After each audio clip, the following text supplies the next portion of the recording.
Very good morning to all students. We complete the theorems, the necessary and sufficient condition for the function fz to be analytic function. किसी भी function fz के analytic function होने के लिए necessary and sufficient condition के according जो theorems थी दोनों वो अपना कंप्लीट हो गया. ठीक है, क्या थी? फर्स्ट नेसेसरी कंडीशन और सेकंड सफिशिएंट कंडीशन. तो नेसेसरी कंडीशन में क्या था? The function fz equal to u x comma y plus iota v x comma y define in domain D. Then necessary condition for the function fz in domain D are the function fz satisfy the Cauchy-Riemann equations.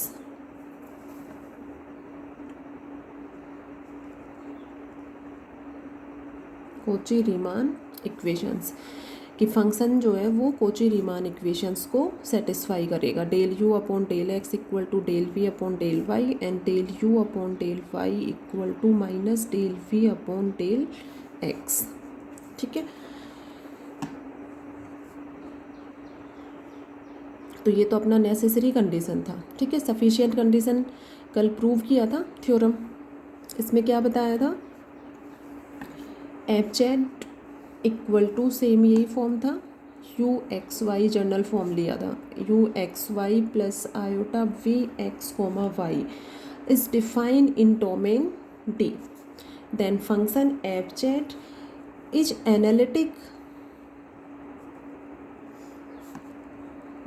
In domain D if the partial derivative of u and v, और u और v किसके function थे? x और y के. The partial derivative of u and v are continuous and satisfy the Cauchy-Riemann equations. कल ये theorem complete करवा दिया था. ठीक है, प्रूव इसका कंप्लीट आप लोगों को बता दिया था. इसमें क्या लेकर चले थे कि since u and v are continuous partial derivative and satisfy the Cauchy-Riemann equations, then we prove the function fz is analytic in domain D. ये तो लेकर चले थे कि इसके कंटिन्यूस पार्शियल डेरिवेटिव हैं या पार्शियल डेरिवेटिव जो है वो कंटिन्यूस हैं और Cauchy-Riemann इक्वेशंस को सेटिस्फाई करते हैं. और प्रूव क्या किया था लास्ट में कि फंक्शन fz एनालिटिक फंक्शन है किसी भी डोमेन डी में. एनालिटिक फंक्शन के लिए क्या प्रूव किया था कि फंक्शन fz जो है वो डोमेन डी के सभी पॉइंट्स पर डिफरेंशिएबल फंक्शन है. ठीक है, डिफरेंशिएबल फंक्शन है means f dash z exist करेगा, ये प्रूव किया था. ठीक है, f dash z equal to del u upon del x plus iota del v upon del x, इस तरह से आया था अपना. तो वो एग्जिस्ट किया था, तो उसके अकॉर्डिंग फंक्शन डिफरेंशिएबल फंक्शन है. Then function is analytic function in domain D. तो ये चीज़ें क्लियर होनी चाहिए. थ्योरम का स्टेटमेंट है, क्या कह रहा है, क्या अपने को लेकर चलना है, क्या प्रूव करना है. ठीक है, और किस तरह से उसको प्रूव करेंगे, कंसेप्ट क्लियर होने चाहिए. और फिर सॉल्यूशन को प्रैक्टिस करो 2 और 3 टाइम्स, देन चीज़ें जो हैं वो क्लियर हो जाएंगी. ठीक है, और वीडियोज़ जैसे जैसे अपना चल रहा है उसी के अकॉर्डिंग नोट्स प्रिपेयर करते जाओ और साथ में रिविजन करते चलो. ठीक है, उसको लिखकर जो भी थ्योरम है, डेफिनेशन है, एग्जाम्पल्स हैं, उनको साथ साथ सॉल्व करते हुए चलो. ठीक है, अब नेक्स्ट देखो, कुछ इन्हीं पर बेस्ड प्रॉब्लम्स डिस्कस करेंगे. तो सबसे इस चैप्टर का सबसे इम्पोर्टेंट जो टॉपिक है वो एनालिटिक फंक्शन की डेफिनेशन सबसे फर्स्ट. ठीक है, और उसके बाद ये जो दोनों थ्योरम है नेसेसरी कंडीशन और सफिशिएंट कंडीशन। किसी भी फंक्शन एफ जेड की एनालिटिक होने के लिए नेसेसरी कंडीशन को किस तरह से प्रूव करेंगे और सफिशिएंट कंडीशन की जो थ्योरम है उसको कैसे प्रूव करेंगे। ठीक है, ये कल अपना कंप्लीट हो गया था। ठीक है, नेक्स्ट देखो,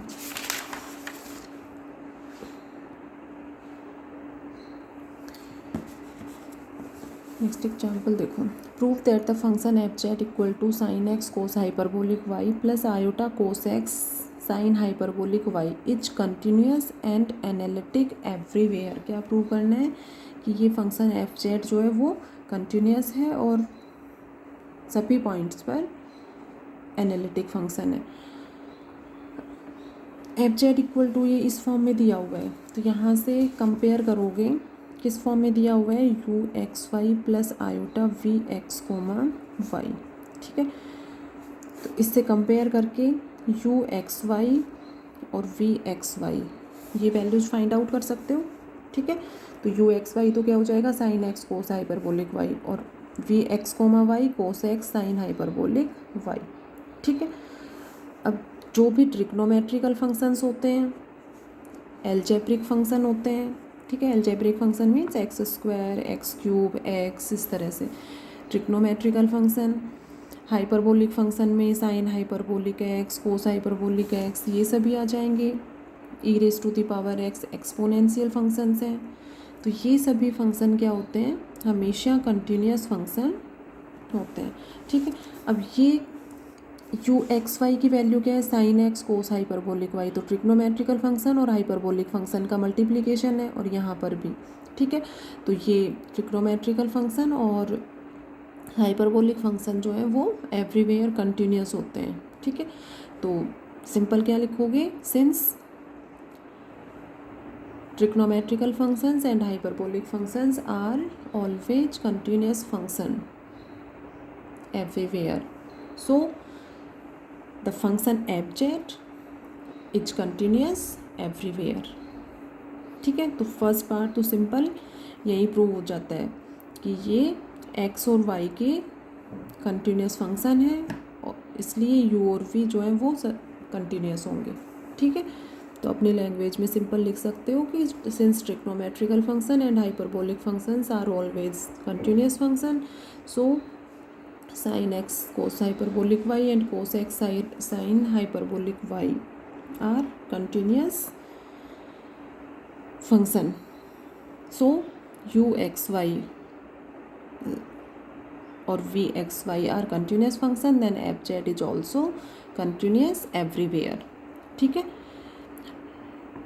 नेक्स्ट क्या प्रूव करना है कि ये एनालिटिक फंक्शन है। ठीक है, अब एनालिटिक फंक्शन है, इसके लिए क्या प्रूव करोगे,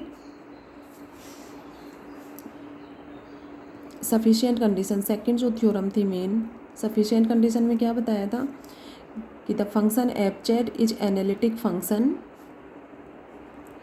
इन domain T if the partial derivative of u and v are continuous and satisfy the Cauchy Riemann equations.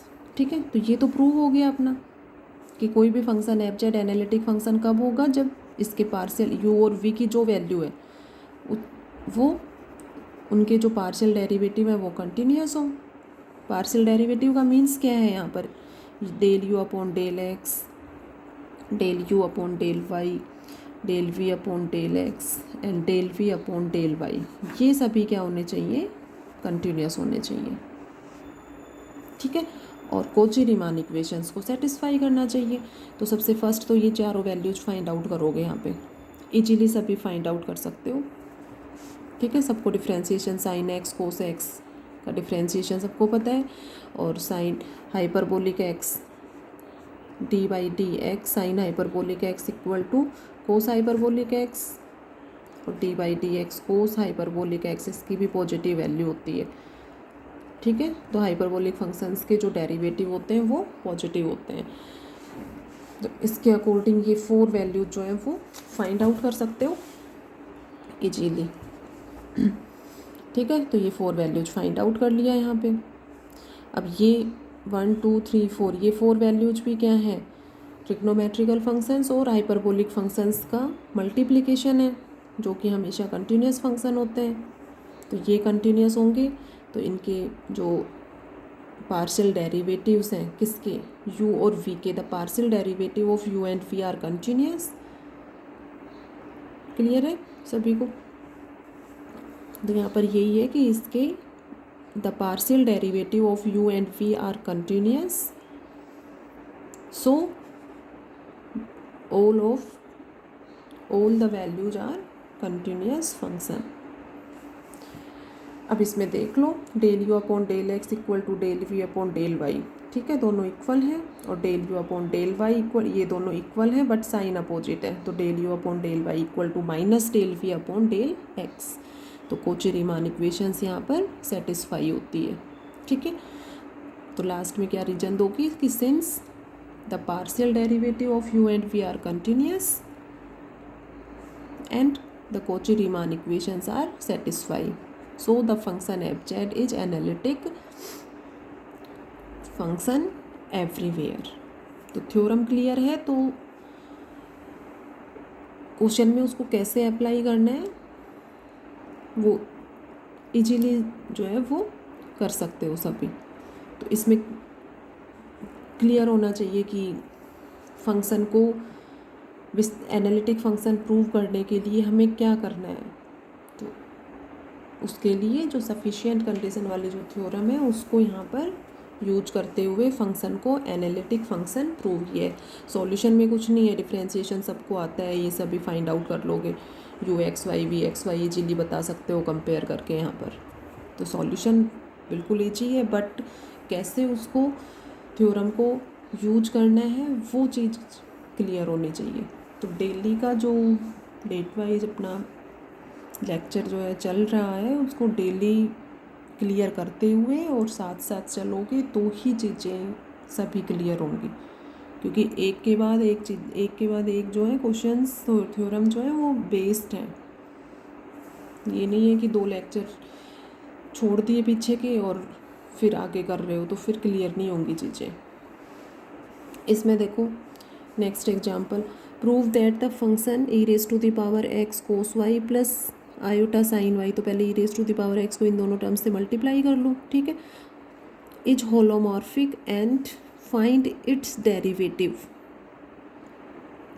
अब इसमें क्या प्रूव करना है, इसको होलोमॉर्फिक प्रूव करना है और इसका डेरिवेटिव फाइंड आउट करना है। होलोमॉर्फिक कैसे प्रूव करोगे, होलोमॉर्फिक की डेफिनेशन बताइए क्या? यस,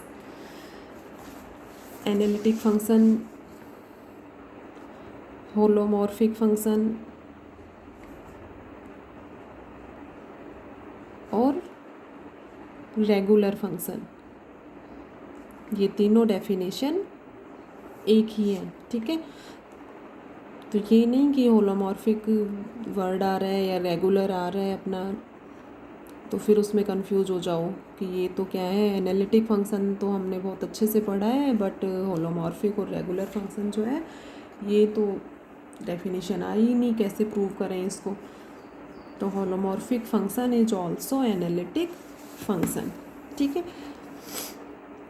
तो इससे इसको मल्टीप्लाई करके दोनों टर्म से u और v की वैल्यू फाइंड आउट कर लो। तो u एक्स कोमा वाई तो क्या हो जाएगा, e raise to the power x into cos y, और v की वैल्यू क्या हो जाएगी, e raise to the power x into sine y, ठीक है। सॉल्यूशन सिंपल है, इसलिए बुक से कर सकते हो, कंसेप्ट क्लियर होना चाहिए।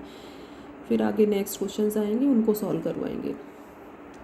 तो इसमें भी वही एनालिटिक फंक्शन प्रूव करना है, तो u और v के पार्शियल डेरिवेटिव जो है वो कंटिन्यूस होने चाहिए और कॉची-रीमान इक्वेशन सेटिस्फाई होनी चाहिए।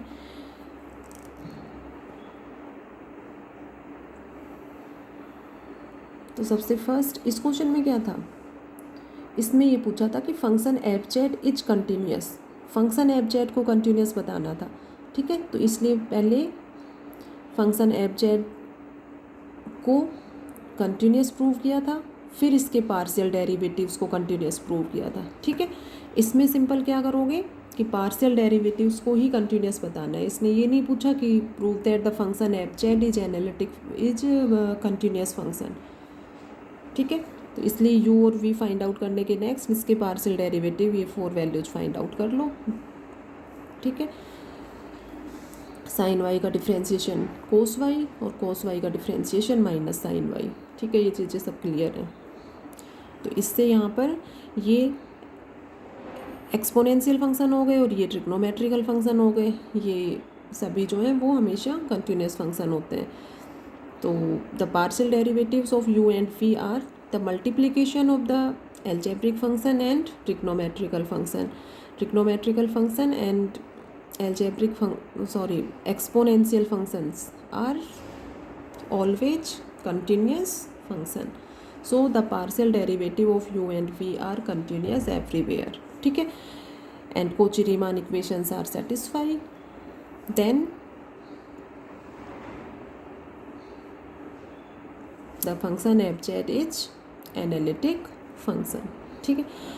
इसका डेरिवेटिव का मीन्स क्या है, एफ जेड का डेरिवेटिव क्या होगा, एफ डैश जेड, ठीक है। एफ डैश जेड की वैल्यू अपना डेफिनेशन में del u upon del x plus iota del v upon del x, यही आया था सफिशिएंट कंडीशन में लास्ट स्टेप जो था, ठीक है। F dash z equal to del u upon del x plus iota del v upon del x. तो इसके अकॉर्डिंग ये del u upon del x की वैल्यू यहाँ से पुट कर दो और इसकी वैल्यू यहाँ से पुट कर दो, तो ये टर्म अपना ये आ गया।